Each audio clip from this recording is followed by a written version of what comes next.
Hello and welcome back to my channel. I just got done posting 2 very research-heavy videos about Horror Nights, so I figured I'd give myself an easier time this week. So today, I'm going to give you guys my personal guide to Halloween Horror Nights. I'm going to give you guys some tips and tricks to enjoy the event as much as you can if you're neurodivergent and or have a lot of sensory needs.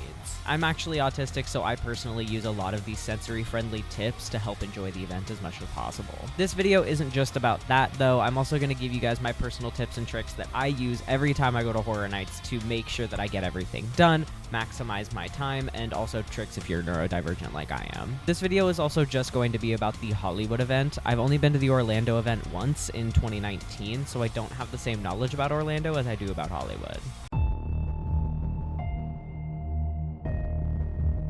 Halloween Horror Nights is a separately ticketed event that Universal Studios puts on at a plethora of its parks. The important thing to know there is that this is a separately ticketed event, so you have to buy a ticket specifically to go to Halloween Horror Nights. You cannot just roll up to Halloween Horror Nights with just your annual pass or just a daytime ticket to the event. You have to buy a separate ticket. As you can discern from the name, it is a Halloween event full of haunted houses and scare actors. There's usually a good mix of both IP or intellectual property houses alongside original concept houses on both coasts. For example, last year in Hollywood, there were 6 IP houses and 2 originals. The IPs were Terrifier, Five Nights at Freddy's, Poltergeist, The Wyatt Six from the WWE, Fallout, and Friday the 13th, while the original concepts were the mythos and folk tales of Mexico and scarecrows. Basically, it's an event filled to the brim with gore, horror, and scares around every corner. There are a few important phrases and words I also want to cover so as not to confuse you. Houses refers to the haunted houses. Scare zones are the areas between haunted houses where scare actors will scare guests. IP means intellectual property, so something that is an existing property and not an original concept. Think things like Star Wars or Jurassic Park. And scare actors are just the actors who are going to be scaring you. The house layout for Hollywood hasn't changed in the past few years, so hopefully this guide doesn't age horribly once the event starts. There are more often than not 8 houses at the event. Universal Hollywood is also split up into 3 different sections, those being the upper lot, the lower lot, and the back lot. There's a lot of walking involved when you go to Universal Studios Hollywood, even though it is smaller than the Orlando park. So for all of you Orlando folks who may be going to the Hollywood event for the very first time, here's your warning. Yes, the 4 escalators between the upper and lower lot are real, and yes, it does take a little bit of time to get between the 2. For the upper lot, the house locations are going to be the Parisian Courtyard, which housed Monstros 3 last year, the Walking Dead queue, which housed Fallout, and the Studio Tour, which houses the Terror Tram every year. The lower lot locations are going to be the Jurassic Park queue, which is where the Horrors of the Wyatt Six was last year, the Mummy queue, which had Jason Universe, behind Transformers, which had Scarecrow the Reaping, and Soundstage 24 that had Five Nights at Freddy's. And finally, the 2 backlot house locations are going to be located directly behind Hogsmeade. That's where Terrifier and Poltergeist were last year.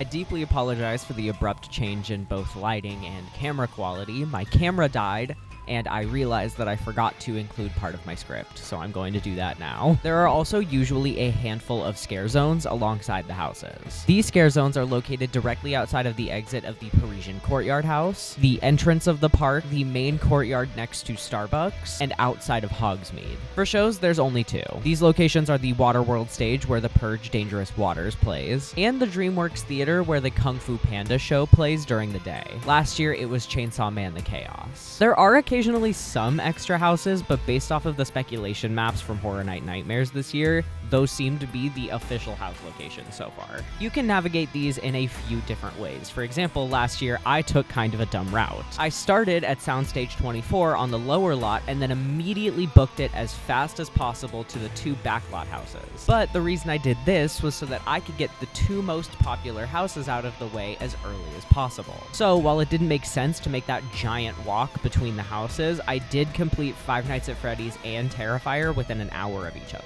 And for those of you who are interested in wait times, I waited about 15 minutes for Five Nights at Freddy's, and Terrifier was a walk-on. So that's the first way. Just get through the most popular houses first. But the second way makes a lot more sense if you just want to reduce the amount of walking between the lots that you have to do. Basically, you'll just make a linear path between the lots. For example, you might want to head down to the lower lot, complete all of those houses, then go hit the Terror Tram and do the backlot houses, and then you'll end with going through all of the upper lot houses. That way, you only have to go up and down between the upper and lower lot twice, once to get down to the lower lot and once to get back up to the upper lot. Because I'm autistic, I really enjoy looking at numbers and statistics and analyzing them, so for me, it's usually pretty easy to figure out what houses are going to be the most popular at the event. That's why I prefer taking the get the most popular houses out of the way first method. I know that I can get the houses with the longest wait times out of the way earlier in the night, so that way I can just focus on getting everything else done.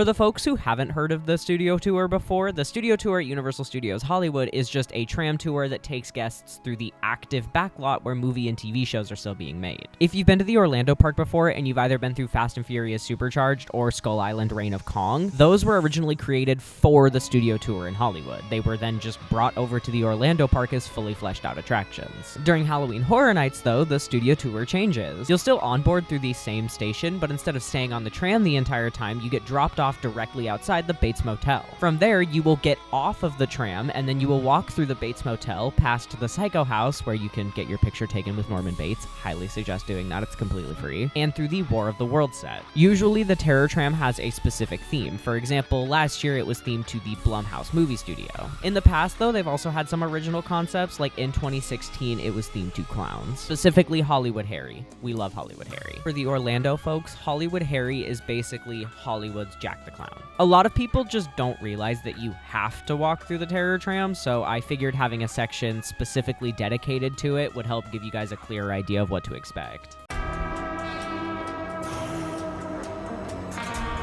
So with all of that information out of the way, what's the best way to maximize your time at Halloween Horror Nights? Well, in my opinion, I found that the best way to do that is to utilize the early entry option. Early entry is just what it says on the tin. You'll get into the event early. You can buy early entry alongside your regular ticket. It's $15, but it used to be free, so I have a personal vendetta against it. But with that, you can get into the event at 5 p.m. instead of the regular opening time, which is usually 7. However, if you get the after 2 p.m. day and night ticket, you can get into regular Universal Studios Hollywood anytime after 2 p.m. That's exactly how I got through everything at the event last year. A lot of the houses will open up at 5 p.m. exactly. Last year, it was Five Nights at Freddy's, Terrifier, and Poltergeist. When you have regular early entry alongside your regular ticket, the one that you pay separately for, you get into the event right as the houses open. But with the after 2 p.m. ticket, you can start lining up for the houses the second the line opens. In my case, the line for Five Nights at Freddy's opened at about 4:45 p.m.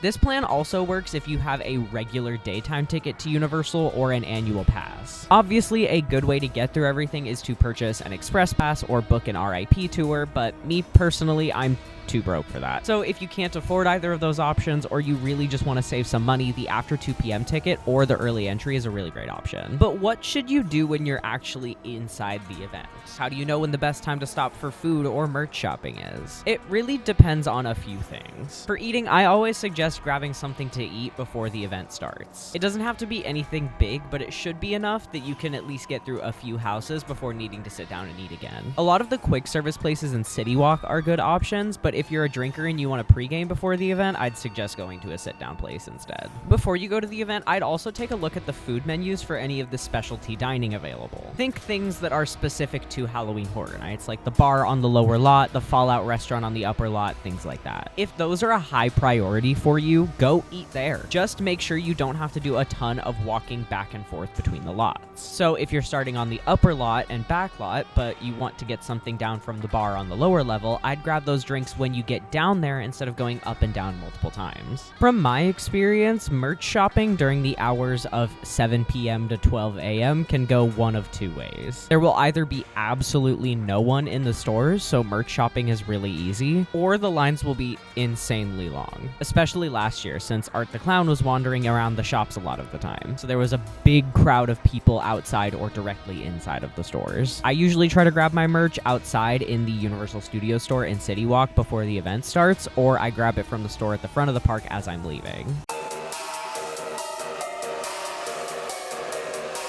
A lot of times I see people either bringing the biggest backpack known to man to horror nights or a bag that is so small you can barely fit anything in it. I usually like to bring something in between those sizes to theme parks in general, but especially to Halloween horror nights. A good size bag is the Baggu small crescent bag, or just any like 7-inch crossbody bag. You don't want it to be so big that it's just annoying you the entire time, but you also don't want it to be so small that you can't fit anything in there. Especially if you're like me and you bring a camera of some kind. My camera is the Canon EOS M200. That's the camera I specifically bring to the parks with me, so I can fit it inside a small Baggu crescent bag pretty easily. Backpacks are also a great option, but maybe get something in between the size of a Loungefly and a regular backpack. Now, for all of you Loungefly fans out there, believe me, I get it, okay? Loungeflies used to be my go-to for the theme parks. But as I've spent more time using them, especially on longer days, like the nights that I'm going to horror nights, and with my camera inside the bag, or merch that I don't want to carry, or even just like a regular plastic water bottle, the straps just dig into my shoulders the entire time I'm using them. Plus, if you plan on doing any of the rides, a lot of the lockers barely fit Loungeflies, so I'd maybe swap it out for something smaller. Other good bags are things like fanny packs, crossbody bags, and other small mini backpacks. I have one from Spirit Halloween that I got, I think back in 2022, and it's honestly like a really nice size. As for what you should bring with you, I always bring the following things: my wallet, my camera, a portable charger for my phone, extra camera batteries, sunscreen, hand sanitizer, and earplugs. Those are all my non-negotiables when it comes to going to the parks. I will always bring them with me regardless of what I'm doing. There is also the obvious theme park advice of wearing comfortable shoes, wearing comfortable clothes, etc. But it's also Halloween Horror Nights, and a lot of people do dress really cute for the event, so if you want to dress cute, go for it.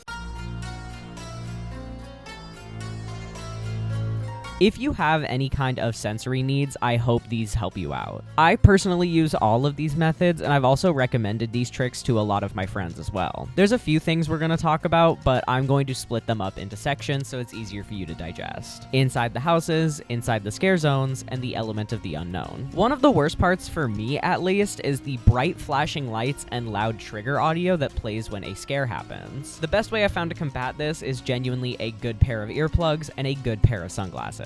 Earplugs, or even noise-canceling headphones or earmuffs, will muffle the audio so it doesn't sound as aggressive when you're getting scared. That, combined with the sunglasses dimming the bright flashing lights, it can kind of reduce how intense the scares are. I've personally had a lot of success with this method inside the houses. Another tip I have is looking for boo holes inside the houses. And I know that the phrase boo holes sounds very weird, but it's essentially just the spot where the scare actor is going to come from. Obviously, scares are designed to take you by surprise, but sometimes the scares are really well hidden and it is very overstimulating for someone like me. The best way to spot boo holes is looking for obvious openings in the wall, think like a sliding door, empty stages in the hallway between scenes, and covered archways or doorways inside the houses. If you know where the scare actor is going to come out from, then you should hopefully be a little more prepared for when the scare actually happens. For the scare zones, a lot of the scares can be avoided by just walking with purpose. So, if you look like you're walking around scared shitless, the actors are going to target you because you're going to be an easy scare. They go after the people who look the most scared because that's going to be the most gratifying response. They are literally being paid to scare you, so if you're walking around looking like you're about to have a panic attack, they're probably going to come after you. So if you walk with purpose, or you just walk fast enough that you look like you're headed somewhere with urgency, they should avoid you. It's also incredibly easy to spot the scare actors in the crowd. Like 9 times out of 10, you're just looking for the person with a chainsaw. Speaking of the chainsaws, they are definitely very loud, so my advice about the earplugs or the noise-canceling headphones or earmuffs still stands for this as well. Additionally, they are not coming after you with actual chainsaw blades. The actual blade part of the chainsaw is taken off, so all they can do is just rev it and sort of point it towards you. There are no actual blades on the chainsaws, they will not hurt you. And a lot of times they are also just prop chainsaws, they're not even real. The scare actors with chainsaws will, more often than not, try to attack your your legs and make you jump.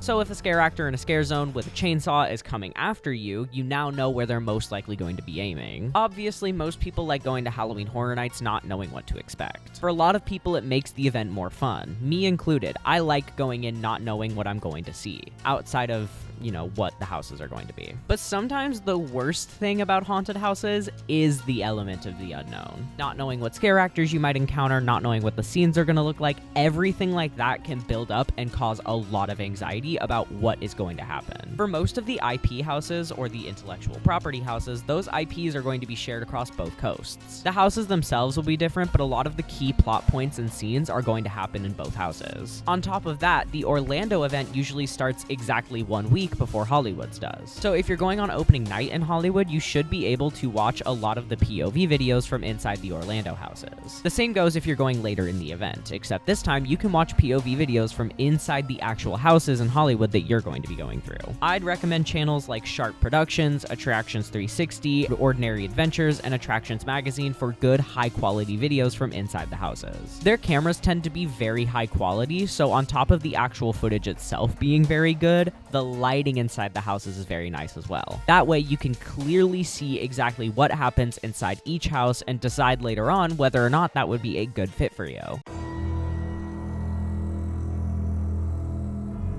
I'm going to answer some questions that I tend to see a lot of people asking about the event. I frequent the Horror Nights subreddit, so I do see a lot of people asking these questions around the time that the event starts, and I also just get a lot of questions like this in person because everyone knows that I'm a freak about Halloween Horror Nights. Should I bring my kids to Halloween Horror Nights? Not if they're under 13. It says that on the website, use your eyes. But insert child-friendly horror franchise like Five Nights at Freddy's here is going to be at the event. Surely it's fine. No! A haunted house is completely different than watching a movie or playing a video game. If the scariest thing your kid can handle is Five Nights at Freddy's security breach, they probably shouldn't be going to the event. What if I don't like blood or gore?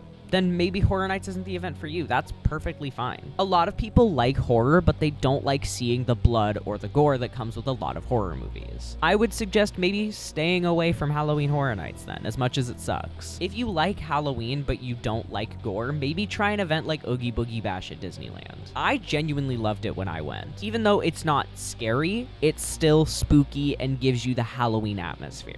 How scary is blank house? You're asking the wrong person, okay? I've been going to Halloween Horror Nights for 10 years. I started going in 2016 when I was only 14 years old. But I've been going through haunted houses since I was 7. Horror Nights isn't scary to me, even if the scares do get me sometimes. For context, I'm 23 years old now. This year will be my 10-year anniversary of going to Halloween Horror Nights, so haunted houses really just aren't super scary to me anymore. It's California. How hot will it be? California's very fucking weird, okay? I'm a born and raised Californian. I have never lived anywhere else in my life. I'm from the Bay, but a lot of the weather in the East Bay especially is very similar to what it's like down in LA. So even if it's 95 degrees during the day, it can get down to between the 50s and the 60s at night. So maybe wear layers, maybe bring a thin jacket. Can I film inside the houses? Technically, no. The rules say that you're not allowed to. But from my experience, as long as you don't have the flash on your phone or your camera isn't being annoying or blocking people's view, they're not going to ask you to stop filming. I have never been asked to stop recording, and I film inside the houses every single time I go to Horror Nights. But I also turn the brightness down on my camera screen, and I keep my camera close to my chest instead of out in front of my face. That's why my videos mostly just show my reaction to things instead of high-quality point of view videos from inside the houses. Can I touch the scare actors? Obviously not. But what if they touch me? They won't. Even if they do, there's a 99.999999999% chance that it was an accident. You will be okay. I'm over 21. Can I drink at the event? Yes. It was a dry event for a few years, but they serve alcohol at the event now. Just don't be an idiot about it. Finally, do you have any travel tips? If you're only going to Universal and or Horror Nights, I would recommend flying into the Burbank Airport instead of LAX. Universal Hollywood is about a 15-minute drive away from the Burbank Airport, so it's a lot closer than LAX. And remember, Disneyland is about 45 minutes away from Universal Studios. Your Uber/Lyft is going to be very expensive, and even if you're driving, you're going to be sitting in traffic and you're going to be annoyed about the drive. If you're also going to Disneyland, maybe book a hotel in LA for the night of Horror Nights. Unless you want to deal with the traffic leaving the parking garage, the traffic leaving the park itself, the traffic on the freeway, or all of the above on top of waiting to get an Uber or Lyft driver if you didn't get a rental car. Hopefully that guide helped give you a better better idea of what to expect when you go to Halloween Horror Nights. I know a video like this would have really helped me the first time I went, so I hope this video can help some of you as well. If you have any more questions, feel free to ask them in the comments. I'm more than happy to help answer them. At the beginning of this video, I mentioned that I had just posted 2 back-to-back very research-heavy videos, so if you want to go check those out and maybe learn some more very niche theme park history, they'll be linked on the end card. I talked about the history of the year-round haunt at Universal Studios Hollywood and the history of music houses at Halloween Horror Nights. If you want to find me outside of YouTube, you can find my social media linked through my website. I'm just Unhinged Muppet on basically everything except Twitter. There, I'm Handsome Jack IRL. So if you want to find me elsewhere, that's where you can find me. I'm gonna go back to researching the musicals the Universal Studios Hollywood used to put on until my eyes turn to soup in the sockets and fall out of my head like water. Bye!